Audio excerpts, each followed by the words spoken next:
जिस तरह से इंस्टेंट मच्छर मारने के लिए फास्ट कार्ड का, इंस्टेंट कटवाने के लिए एक्स का, एंड आज के टाइम पे इंस्टेंट मृत्यु के लिए सीधा डायरेक्ट जो है आप थिएटर में मार्टिन देखने वाली स्कीम का लाभ उठा सकते हैं, उसी तरह से बॉलीवुड इंडस्ट्री में अगर तुमको इंस्टेंट सक्सेस चाहिए, इंस्टेंट फेम चाहिए, इवन इंडिया के अंदर, तो तुम्हें सलमान खान का नाम अपने आप में जोड़ना पड़ता है। एज लाइक कि मैं, मेरा वीडियो, उसके थंबनेल, और कितनी बेइज्जती करूंगा खुद की, 30,000 करवा दो लाला। काटने वाली कैटरीना से लेके लूलिया पिलिया वेंतौर भाभी सब ने जो है इस स्कीम का लाभ उठा के जो है अपने आप को फेम दिलाई है। जैसे ही नाम उनका साइड हो जाता है भाई का, उनकी फेम वहीं वैसे ही चली जाती है जैसे कि वापस आई थी। एंड आज के टाइम पे कुछ जो है गैंगस्टर्स को भी इस चीज का सहारा लेना पड़ रहा है। एज लाइक कि मैं तुम्हें एक कहानी सुनाता हूँ, उससे तुम समझ ही जाओगे कि यहाँ पर चीजें क्या चल रही हैं। 1998 में सलमान भाईजान हमारी एक फिल्म की शूटिंग के दौरान जो है ब्लैक बक का शिकार कर देते हैं या फिर नहीं करते हैं। ऐसे केस में उन्हें अरेस्ट कर लिया जाता है, 5 साल की सजा सुनाई जाती है। उसके बाद जो है उनकी बेल पर रिहाई हो जाती है। यू नो कि भाई कुछ चीजें होती हैं।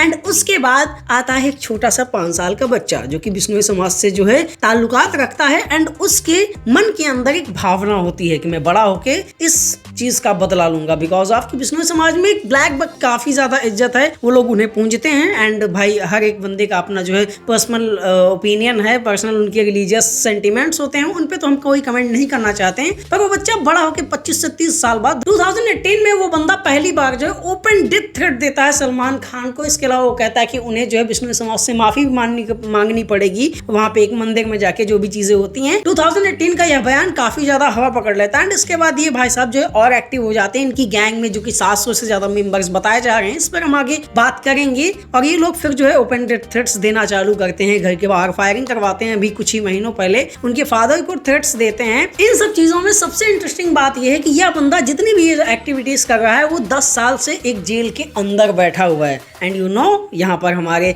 जो है कानून की थोड़ी सी तारीफ करनी होगी कि भाई क्या ही लॉ एंड ऑर्डर है, क्या ही हमारा जो है कानून है। मेरे देश, मेरे महान देश का कानून कितना ज्यादा बेहतरीन है, उसका अंदाजा तुम इस बात से लगा सकते हो कि एक बंदा जो 10 साल से ज्यादा जेल के अंदर बैठा हुआ है, उसने जो है अपनी गैंग को छोटा करने की जगह बढ़ाया हुआ है। ये जो चीजें मैं बोल रहा हूँ कुछ लोगों को ये मजाक लग रहा होगा, बट ये एक्चुअली में मजाक नहीं है। संडे के दिन पे जो है बाबा सिद्दीकी जो कि जाने जाते थे अपनी इफ्तार पार्टी के लिए, हर साल वो अरेंज करते थे। एंड उनके बारे में मैंने उसी चक्कर में गूगल भी किया था, बिकॉज ऑफ की कई सारे सेलिब्रिटीज उनके यहाँ पर देखने को मिलते थे। तो पता चला कि भाई ये बॉलीवुड सेलिब्रिटीज से काफी अटैच्ड थे, हर एक बंदे से इनके अच्छे खासे संबंध थे। एंड सबसे बड़ी बात यह है कि सलमान भाई एंड एसआई किसी का जो झगड़ा हुआ था उसके बीच में सुलह भी इन्होंने 2013 के आसपास करवाई थी। So basically he is a very famous person जो कि बॉलीवुड से काफी ज्यादा जुड़े हुए थे। उनका जो है खुलेआम भीड़ के सामने असैसिनेशन हो जाता है, जिसकी जिम्मेदारी कुछ टाइम पीरियड बाद लेते हैं हमारे बिश्नोई गैंग के मेंबर। आई मीन मेरे नहीं है, जहाँ पे भी होंगे। इस असैसिनेशन का जिम्मा लेने के साथ साथ वो ये भी बताते हैं कि भाई इनकी जो हत्या की गई है उसकी वजह है कि इनके सलमान खान के साथ करीबी संबंध। एंड अगर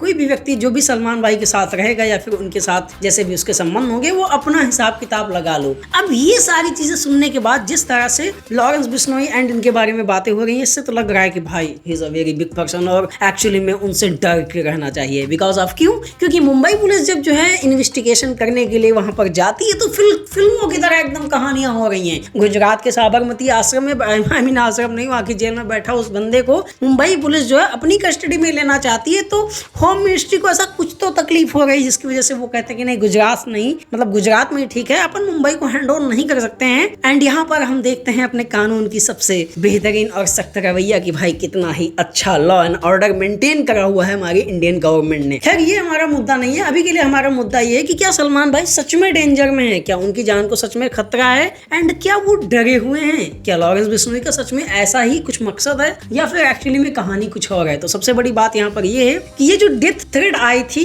उसके ठीक बाद जो है बॉलीवुड का एक भी सेलिब्रिटी उस बंदे के बारे में ट्वीट करना भी जरूरी नहीं समझता है, जिनकी मुफ्त में वो बिरयानी खाने जाते थे। वहां पर संजय दत्त एंड सलमान भाई हमारे जो है दोनों लोग उनके फ्यूनरल में भी इकट्ठा हुए, उनको हॉस्पिटल में भी देखने के लिए आए। एंड यह एक क्लियर मैसेज है, a lion is always a lion. Bollywood के ढेर सारे सेलिब्रिटीज वहां उपस्थित होना तो छोड़ दो, एक ट्वीट तक ना कर पाए। उस कंडीशन में हमारे सलमान भाई जिन पर खुद एक थ्रेट है, वो बंदा वहां पर अगर जा रहा है तो क्लियर मैसेज है कि भाई तुम जो करना है तुम कर लो, अपन किसी से डरने वाले नहीं है। एंड सबसे बड़ी बात यहाँ पर ये है कि सर मानी चाहिए हमारी गवर्नमेंट में कि भाई ये एक बंदा इतनी बड़ी बातें कर रहा है, दहशत कर रहा है जेल के अंदर बैठा हुआ, एंड तुम उसे कंट्रोल नहीं कर पा रहे हो। तो क्या मैं ये मान लूं कि मुंबई में जो है 1990 जैसे हालात फिर से उत्पन्न होने वाले हैं, कुछ गैंग्स अपने आप को इतना बड़ा मानती हैं कि उनका पुलिस और कुछ कोई प्रशासन उखाड़ नहीं सकता है। और यहाँ पर एक चीज और है, सलमान भाई डरे हैं या नहीं, ये चीज जिनको ज्यादा इंटरेस्टिंग लग रही है जानने में, उनमें से कुछ लोग ये समझ लें जो कि ज्यादा इंजॉय कर रहे हैं इस चीज को। बहुत सारी फैंडम्स हैं जिनको अच्छा लग रहा है कि चलो इस एक्टर के साथ ऐसा हो गया। कि भाई फैंडम्स का आपस में चलता रहता है कि एक एक्टर को हेट देने के चक्कर में वो इतने अंधे हो जाते हैं कि उन्हें सही और गलत दिखना भी बंद हो जाता है। तो